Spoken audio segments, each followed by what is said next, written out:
Welcome to your on classes diploma classes. तो चलिए मैं ऑब्जेक्टिव सीरीज लेकर आया हूँ एस्टिमेटिंग एंड कॉस्टिंग का। तो फर्स्ट ऑफ ऑल 10 सीरीज चलेगा डेली। तो फर्स्ट ऑफ ऑल चलिए देखते हैं ऑब्जेक्टिव का फर्स्ट पॉइंट क्या है। तो फर्स्ट ऑफ ऑल देखते हैं हम लोग कि for providing an Indian types WC the RCC slab in the toilet portion. इसका क्या हो जाएगा, जो ऑप्शन फर्स्ट है, it should be शंक by 20 centimeter, it should be kept 20 centimeter, it should be shrunk by 50 centimeter, all of this। तो इसमें से कौन सा होगा आरसीसी स्लैब के लिए जो टॉयलेट में हम लोग यूज़ करते हैं, इंडियन टॉयलेट में जो हम लोग यूज़ करते हैं, तो उसका जो होगा, जो शंक होगा वो कितना होगा, शंक होगा जो होगा 50 सेंटीमीटर तक होगा। सेकेंड है the unit of the measurement in the पर क्विंटल में किसको मेजरमेंट करते हैं, तो collapsible gate, rolling shutter, metal wire और आरसीसी स्लैब। तो इसमें से कौन सा होगा। तो आपको पता होगा कि जो हम लोग आरसीसी वर्क करते हैं उसमें उसको हम लोग किसमें मेजर करते हैं, तो उसको हम लोग क्विंटल में मेजर करते हैं। तो चलिए हम लोग थर्ड क्वेश्चन देखते हैं कि थर्ड क्वेश्चन है क्या। तो थर्ड क्वेश्चन है कि area floor ratio is FAR का क्या फार्मूला होता है। तो FAR का क्या फार्मूला होगा, total area minus area of ground floor by area of floor, या होगा आपका total floor area of all plinth area, all plinth area by area of plinth, या C total area of floor by area of plot, या NOT। तो क्या होता है FAR। तो FAR होता है फ्लोर एरिया रेशियो, जो होता है टोटल फ्लोर एरिया बाय क्या होता है एरिया ऑफ प्लॉट।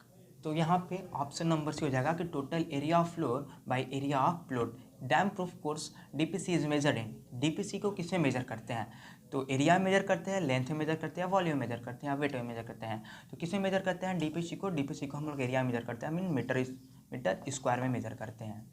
कहना चाह रहा तो measurement is not made square metre, किसमें स्क्वायर, किसका मेजरमेंट स्क्वायर मीटर में नहीं होता है, इनमें DPC। सेकेंड है RCC स्लैब, RCC छज्जा, और जो मेरा C है फ्रेम फॉर्म वर्क, और D है कंक्रीट। तो क्या बोल रहा है, नॉट स्क्वायर मीटर मेजर, किसमें स्क्वायर मीटर मेजर नहीं होता है, तो RCC छज्जा में। जो मेरा 6 है for one metre single brick flat soling conventional size the number of brick required. कहना क्या कहता है कि मेरा फ्लैट सोलिंग में जो कन्वेंशनल साइज है ब्रिक का, उसके हिसाब से मेरा कितना नंबर लगेगा किसमें, फ्लैट सोलिंग करने में। तो ये कितना होगा, ये होगा आपका 32। जो इसका अप्रॉक्स आता है वो कितना आता है, 33.33 आता है। बट हम लोग कितना लेते हैं, इसमें 33.33 नहीं दिया है, तो हम लोग अप्रॉक्स कितना लेंगे, 32 लेंगे।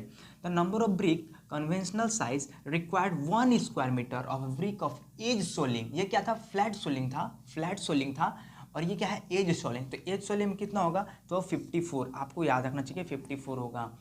तो 8 है the most accurate method of estimating based on. तो ये पूछा गया है सवाल कि most accurate method based on estimate. तो इसमें से कौन सा होगा, plinth area, second detail estimate, C cubical rate, और D नॉट। तो इसमें से क्या होगा, तो इसमें से होगा डिटेल एस्टीमेट। ये जो मैं सब जो क्वेश्चन ऑब्जेक्टिव करा रहा हूँ, ये पूछा हुआ है SSC JEE में, प्रीवियस ईयर का पूछा हुआ क्वेश्चन है। आप जाके प्रीवियस ईयर में देख सकते हैं कि कौन कौन पूछा हुआ, कौन कौन नहीं पूछा हुआ है, सब ये मिलेगा। क्वेश्चन क्या बोल रहा है कि in straight line the annual depreciation of the property is.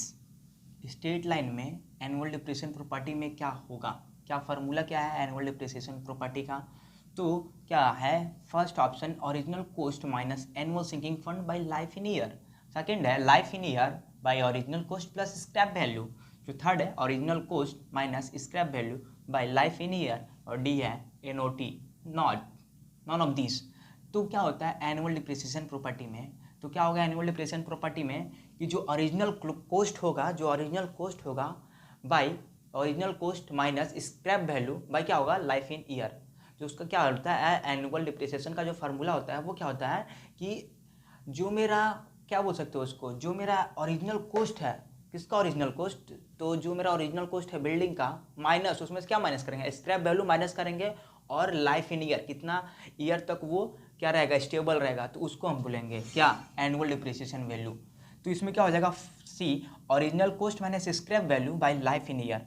चलिए हम लोग नेक्स्ट देखते हैं question number 10, administrative approval, administrative head of public work department who is directly responsible to government. उसमें से क्या हो जाएगा, चीफ इंजीनियर। क्वेश्चन था जो मेरा 10th क्वेश्चन था कि कौन रिस्पॉन्सिबल होता है गवर्नमेंट को, तो वो रिस्पॉन्सिबल होता है कौन होता है, तो चीफ इंजीनियर रिस्पॉन्सिबल है।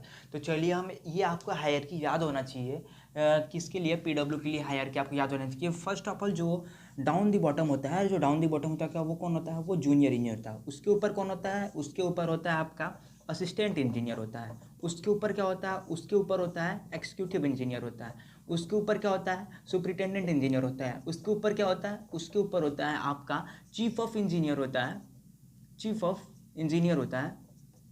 और उसके ऊपर होता है आपका सिक्योरिटी ऑफ गवर्नमेंट, और उसके ऊपर होता है गवर्नमेंट। कहना है तो लाइक शेयर सब्सक्राइब कीजिएगा। तब तक ये जय हिंद।